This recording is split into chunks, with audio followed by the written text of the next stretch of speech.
né? Se a sua geladeira é uma geladeira comum, a potência do motor dela, que é um pouquinho mais baixa, tá? Ela irá gelar, né, dentro do congelador, atingir uma temperatura de cerca de 0 graus, 1 grau, talvez, dependendo se o dia estiver muito quente, né?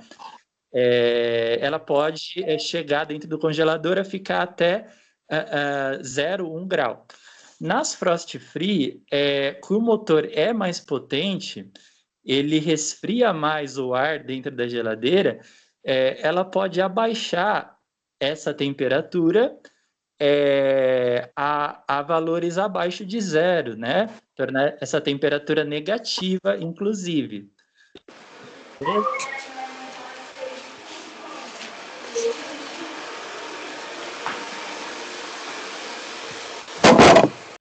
Tem um mecanismo de um sensor térmico que medirá a temperatura do ar em seu interior, tá? Então a gente vai ter já citamos, né, 2 aparelhos que utilizam controle térmico. Então vamos repassar as utilizações desses sensores térmicos, desses mecanismos de controle de temperatura aqui no chat, tá? Aí o pessoal pode vir aqui no chat também para acompanhar, ó. Beleza? Então, nós vamos ter no chuveiro um sensor térmico que medirá a temperatura colocada por você e um disjuntor junto dos fios, né, dos circuitos, do circuito do chuveiro, que medirá a intensidade da corrente elétrica que está passando. Se a corrente estiver mais alta do que o valor nominal desse disjuntor, ele desarma. Então, ele impede a corrente de continuar passando nele, né? Ele não deixa mais a corrente passar e ele abre o circuito. Aí, ao mesmo tempo, o disjuntor não queima, certo? Ele não queima, né? Você não danifica o disjuntor, porque senão precisaria trocar ele também, certo? Então, ele desarma sem ele queimar. E uma outra coisa é o sensor de temperatura da água, que indicará se a água ela aqueceu a mais do que a temperatura que você colocou na chave. Também ele irá controlar essa mesma temperatura. Ele irá controlar essa temperatura da água para ela não subir, né, além do valor da chave do chuveiro ali no controle da temperatura. Então, basicamente é assim, ali no chuveiro, quando a gente muda a chave de posição, nós temos sensores térmicos, beleza? Quando nós mudamos a chave de posição, nós temos sensores térmicos. E esse sensor indica a temperatura da água naquele valor ali, naquela posição, né? Então, beleza? Nós temos sensores ali. E esses sensores, eles indicam a temperatura da água. Calma aí que foi acho que uma mensagem em si.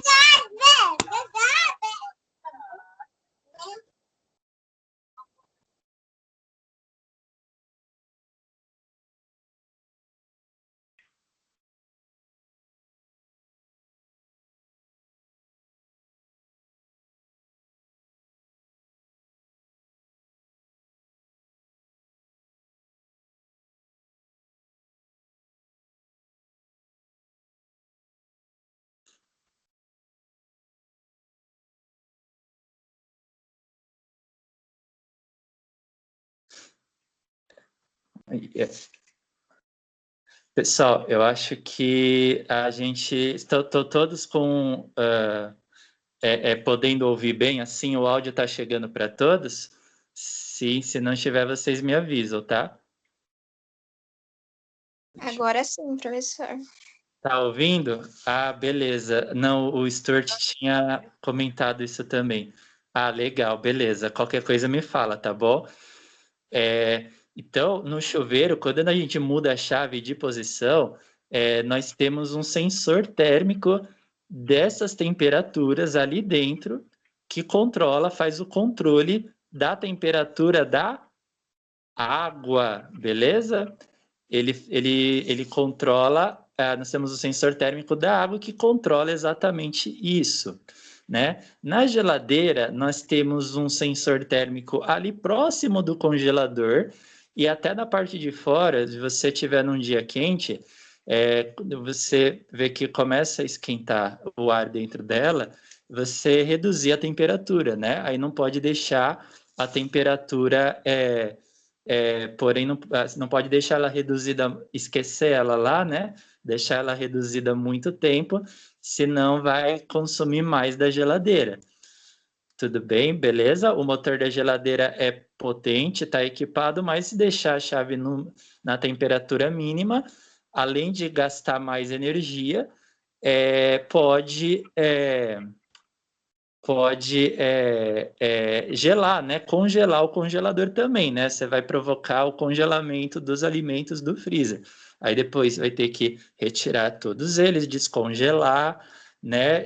Ou degelar, né? Esperar o gelo derreter e limpar também, né? Porque aí pode acabar caindo, enfim, no congelamento, uns resquícios ali de alimentos e tudo. Aí a gente faz o degelo da geladeira, limpa, tudo é direitinho dentro dela. Mas não, então, com isso, não podemos esquecer o sensor, o indicador de temperatura, o controle de temperatura da geladeira, que é feito por alguns botões na parte da porta da frente dela mesmo, né? Não podemos esquecer ele no mínimo, tá? Assim como a gente não pode também aumentar a temperatura da geladeira, né? Por achar que ela não está que ela está congelando muito, né? Que ela está congelando muito rápido, que a temperatura de congelamento do congelador está muito baixa, certo? Porque se a gente alterar o sensor para uma temperatura mais alta, quando a temperatura ambiente voltasse ao normal, certo? Isso poderia causar um aquecimento dos alimentos, né? Eles poderiam esquentar e, enfim, né? A gente tem que fazer o controle disso também, tá bom? Então, quando vocês estiverem usando na geladeira, tem que olhar bem a temperatura em que você colocou ela, beleza? Certo? Qual a temperatura que você está? Se for um dia mais frio, pode aumentar só um pouquinho, né? Para não congelar muitos alimentos também, né? Ou, se for um dia mais quente, reduzir a temperatura da geladeira, mas não pode deixar ela ali na temperatura reduzida, né? Ou mínima, tem que aumentar ela e controlar conforme, né? Depois que o dia esquente, ou enfim, né? Mesmo se não esquentar, mas tornar a temperatura mais alta, né? Aliás, isso mais alta para não congelar os alimentos. Ou se você tiver que subir a temperatura um pouquinho, quando a temperatura ambiente voltar a aumentar, né? A subir, certo? Se ela se tornar um pouquinho mais alta novamente, vamos imaginar num dia muito frio, né? É que aqui em São Paulo a gente não costuma ter isso, né? De gear, de nevar e a temperatura ambiente cair, certo? Mas imagina-se que a gente pudesse aumentar um pouquinho a temperatura e quando a temperatura ambiente subisse, a gente reduzia o controle térmico dela para uma temperatura mais baixa, certo?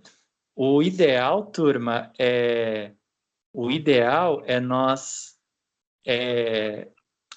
mantermos a temperatura da geladeira entre 0 grau ou abaixo disso, né? Beleza? Ou a 0 grau ou abaixo disso, tá? Certo? Não tornar ela acima de 0 graus, porque vai aquecer os alimentos e você pode perder eles, né? Ficar com os alimentos aquecidos. E então o controlador térmico da geladeira, ele controla exatamente a temperatura do ar em seu interior, certo? Beleza? Ele faz o controle da temperatura do ar em seu interior. Será que no motor do carro nós temos que controlar a temperatura do motor também? Isso teria que ocorrer também, na opinião de vocês? Ou não, no motor do carro? O que vocês acham? Será que pode esquentar? Ou tem de manter ele refrigerado também?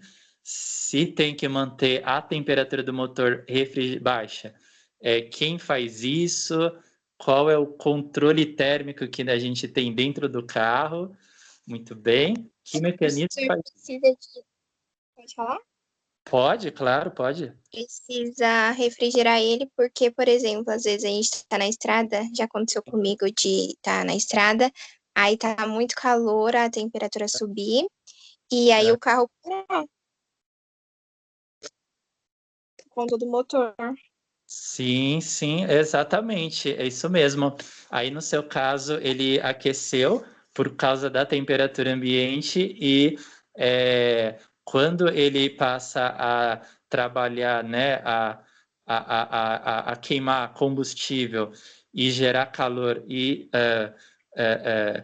você mesmo, né, dirigindo uma velocidade alta, o consumo de combustível é alto e, e a geração de calor é alta, a temperatura do motor sobe e a gente pode ter até chegar nos fios, né? Isso pode causar fogo, né? Pegar fogo nos fios que estão ligados ao motor de partida e a bateria, né?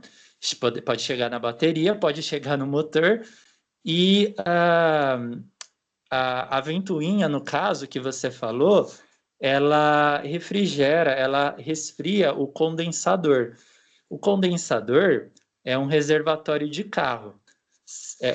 O condensador no caso, é um reservatório onde o vapor de água que foi gerado pelo motor, ele é resfriado, né? E ele se torna água líquida outra vez. Aí, com a água líquida, ele é enviado para este radiador, certo? E o que o radiador seria? Ele seria um recipiente, né? Vamos dizer que é onde tem água líquida, vai sim. E a água líquida refrigera o motor. Então, o motor, a temperatura dele começa a subir por causa do consumo de combustível, do abaixamento dos pistões, né? Do calor que é gerado pela combustão da gasolina, do álcool, ou até mesmo do diesel. E ele gera calor e a temperatura dele sobe. E a temperatura do motor, ela pode subir, né? Ela vai subir, mas a gente tem que controlar ela também, porque seria em torno de uns 100 graus, mais ou menos, Enzo. A temperatura de um motor em torno de uns 100 graus, né? Especialmente falando de um carro 2.0, como um Astra, um Corolla, um Hyundai, um Peugeot, que atingem uma velocidade mais alta e o consumo de gasolina por eles é mais alto também, certo, turma? Aí, com um consumo de combustível elevado, taxas de compressão altas do motor, a temperatura dele sobe. Ela chega a ficar por volta de 100 graus aproximadamente, mas ela também não pode subir acima de 100 graus, porque senão o motor vai superaquecer. E tem sim. É um bom exemplo. O motor vai superaquecer e nós teremos... tem fios perto do motor, né? Que estão ligados ao motor de partida e estão próximos da bateria também, né? Porque na bateria que gera-se a corrente elétrica, né? Que gera-se não, que é onde armazena, o carro armazena a corrente elétrica, e ela é enviada para o motor de partida e outras partes do carro também, né? Vidro, trava, painel, né? Na iluminação, utiliza a corrente elétrica, mas no motor de partida, então os fios estão próximos do motor. Se o motor esquentar, quer dizer, a temperatura aumentar do motor, ela pode superaquecer os fios, pegar fogo, dar pane, né? Porque o motor ele para de funcionar por causa que ele não está utilizando o combustível, né? Ele está funcionando, mas não está gerando calor. Aliás, está gerando calor a mais até, aliás, né? Ele está gerando calor a mais. E com o calor, com essa quantidade de calor gerado, ele não estará em seu liberando, né, transformando a energia em energia cinética. Ele não estará transformando a energia térmica dele em energia cinética. Então, imagina um cilindro de gás, um botijão de gás, pode ser, né? E dentro do botijão a gente tem lá alguns gases, né? Propano, butano. Se eles começassem a aquecer e a temperatura deles se elevar e não tivesse uma saída para o calor, uma válvula de saída, né? Podemos dizer, para o calor gerado, apesar que o botijão é feito para gerar calor, né? Para fornecer gases quentes para combustão no fogão, ele nós não tivermos uma saída para o calor, apesar dele ser feito para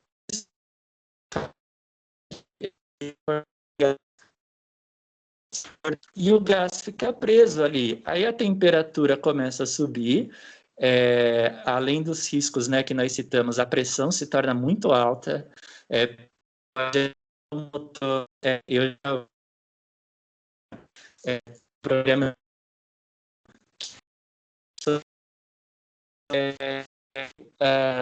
uma velocidade e acabou explodindo, né? Ele acabou se desfazendo mesmo por causa da alta pressão dos gases dentro dele. E não tinha, assim, estava muito alta a temperatura. E a pessoa não viu no termômetro, ela não viu no termômetro, talvez o painel estivesse com defeito. Eu acredito que, pelo que eu lembro do programa, seria isso, tá? Mas eu posso procurar na internet se foi sobre isso mesmo, colocar explosão do motor no YouTube ou algo assim. Mas eu acredito que ela não viu a temperatura do motor e ele se partiu, né? Com a pressão alta dos gases em combustão dentro dele. E, inclusive, no painel, a gente tem o termômetro que mostra a temperatura do motor, né? Deixa eu verificar, só um minutinho. A temperatura do motor, certo? E ela fica no painel. O que resfria o carro é o radiador, né? Exatamente. A ventoinha resfria o vapor de água que chega que é liberado do motor, né? E o vapor de água ele se move para o radiador. O radiador é o reservatório de água, beleza? Aí a ventoinha refrigera o vapor de água, fazendo com que ele se torne água líquida, certo? A água líquida é depositada no radiador, que é o reservatório de água, e o reservatório de água, dali, por uma bomba de água, essa água líquida é enviada para próximo do motor, e ela refrigera o motor mesmo, conforme a temperatura dele esteja aumentando, Enzo. A a água do radiador, que está a uma temperatura mais baixa, certo? Ela refrigera o próprio motor, certo? Para controlar a temperatura dele. Aí a gente poderia citar como mecanismo de controle da temperatura do motor a ventoinha e a água do radiador. Beleza? Estes dois fazem um papel de manter a temperatura do motor sob controle, né? O que resfria o carro é o motor, né? Resfria é o radiador, certo? Sim, além da ventoinha ter que estar funcionando bem, né? O radiador, turma, é onde fica a água. Então, a água líquida é assim, ela é como um reservatório, né? Como se fosse um tanque, onde você tem água líquida e a água, por uma bomba de água, ela é enviada, certo? Para próximo do motor. Aí, conforme a temperatura dessa água é menor e a temperatura do motor é maior, o motor aquece a água, né? Envia calor para a água e o motor dissipa calor, portanto, para a água, a temperatura dele abaixa. A temperatura da água sobe. A água vaporiza. Aí, com a vaporização da água, ela entra por um duto, né? Que leva ela até o condensador. Então, o que é o condensador? É um depósito, né, de água para diminuir a temperatura do vapor. Beleza? E como ele diminui a temperatura do vapor? Por uma ventoinha. Então, tem uma ventoinha girando que refrigera o vapor e transforma ele em água líquida outra vez. Beleza? Aí essa água líquida é condensada, né? Era vapor de água, virou água líquida. Ela é utilizada para resfriar esse vapor de água. Então, o vapor está chegando, a água líquida resfria o vapor, torna o vapor líquido e o vapor se transforma em água líquida. A partir daí, a água é enviada para o compartimento do radiador, beleza? Aí do radiador ela continua sendo enviada, enfim, para o motor outra vez. Manter refrigerado, se termos derretimento dos pistões. Isso também pode ocorrer, tá? Se a temperatura estiver alta, pode atingir os pistões também, se bem que eles são feitos com metais, alguns metais assim, com alto ponto de ebulição. Então, alto ponto de ebulição quer dizer que a temperatura que a gente, para chegar até derreter os cilindros, né, do motor,